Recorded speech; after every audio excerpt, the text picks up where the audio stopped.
जय माँ काली। हम सभी पर माँ की कृपा हमेशा बनी रहे। जब हम भक्ति में होते हैं तो ईश्वर हमारे साथ कुछ न कुछ ऐसी चीज़ें करते हैं जिसे हम चमत्कार कहते हैं, और ये चमत्कार हमारे भक्ति को और मजबूत बनाते हैं।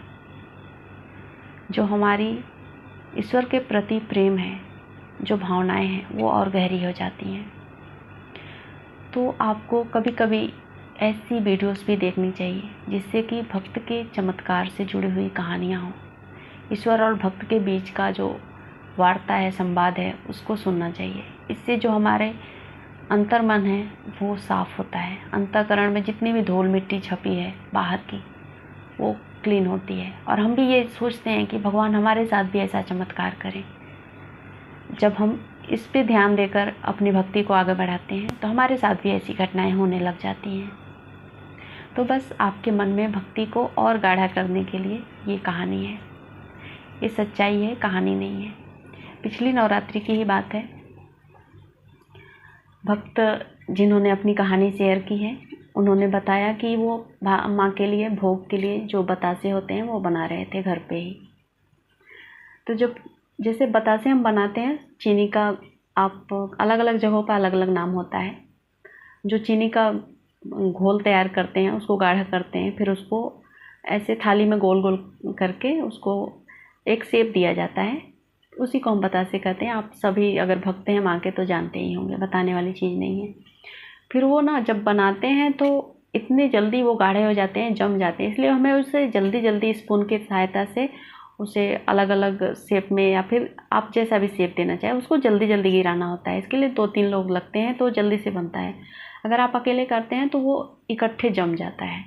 तो उस भक्त की भी यही परेशानी थी। वो अकेले घर में बेचारी माँ के लिए बनाना था नवरात्रि के लिए, क्योंकि वो मार्केट से लाना नहीं चाहती थी, क्योंकि मार्केट में शुद्ध चीज़ें मिलती नहीं हैं। तो उन्होंने सोचा कि घर पे बनाती हूँ। फिर उनके साथ भी ऐसा हुआ।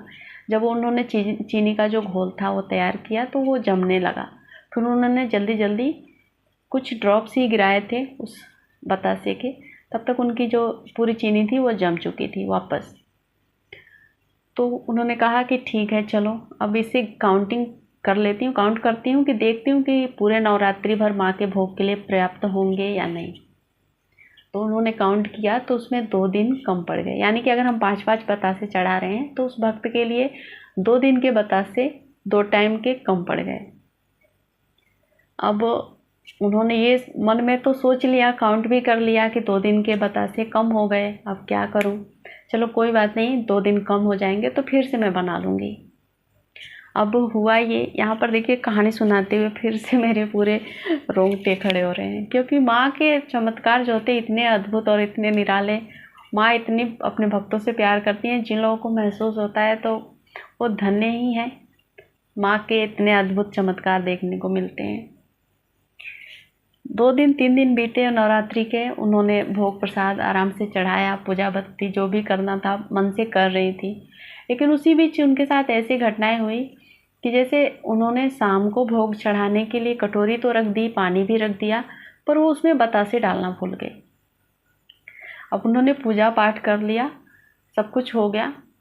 थोड़े समय बाद जब हम प्रसाद को उठाने जाते हैं तो उन्होंने देखा तो प्रसाद चढ़ाया ही नहीं था। बड़ा ही अफसोस हुआ उनको। कहा कि ठीक है, चलो माफ़ी वगैरह मांग लिया।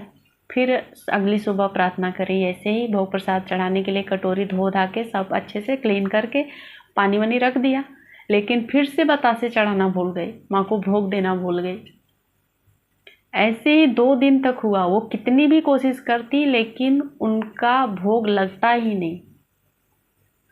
माँ की लीला देखिए, माँ का चमत्कार देखिए। माँ ने अपनी भक्त की बात सुन ली कि 2 दिन के बतासे कम पड़ गए। इसलिए माँ ने, शायद मुझे रोना आ रहा है, माँ ने अपने भक्त को परेशान नहीं करना है, इसलिए ऐसा कुछ भ्रम डाल देती कि भक्त प्रसाद चढ़ाना ही भूल जाती। और 2 दिन के जो बतासे कम पड़ने थे वो माँ ने पहले ही उस 2 दिन को कवर कर लिया। बाकी की जो नवरात्रि थी उसके बाद से तो उन्होंने रेगुलर भोग लगाया, लेकिन जो उन्होंने काउंट करके रखा था कि 2 दिन के बतासे कम पड़ेंगे, मैं बाद में बना लूँगी, को माँ ने होने ही नहीं दिया, अपनी माँ अपनी भक्त को परेशान नहीं किया माँ ने। माँ इतनी ममतामयी है। मेरे आंसू नहीं रुक रहे हैं इस वीडियो को बोलते हुए। तो ऐसी भक्ति जब ईश्वर और अपने इष्ट के साथ हो जाए ना, तो समझिए कि हमें सब कुछ मिल गया। हमें क्या चाहिए? कुछ भी नहीं चाहिए, बस इतनी भक्ति चाहिए और इतना अपनी माँ से, अपने ईश्वर से हमें प्यार चाहिए। बस हमारे इष्ट, हमारे ईश्वर हमसे इतना ही प्यार करें। आप ये कहानी को सोच कर देखिए, कहने के लिए कोई शब्द नहीं है। बस माँ, मैं माँ से प्रार्थना करूँगी आप सब पर भी माँ ऐसे ही कृपा करें, ऐसे ही प्यार आप सबको भी मिले। जय माँ काली।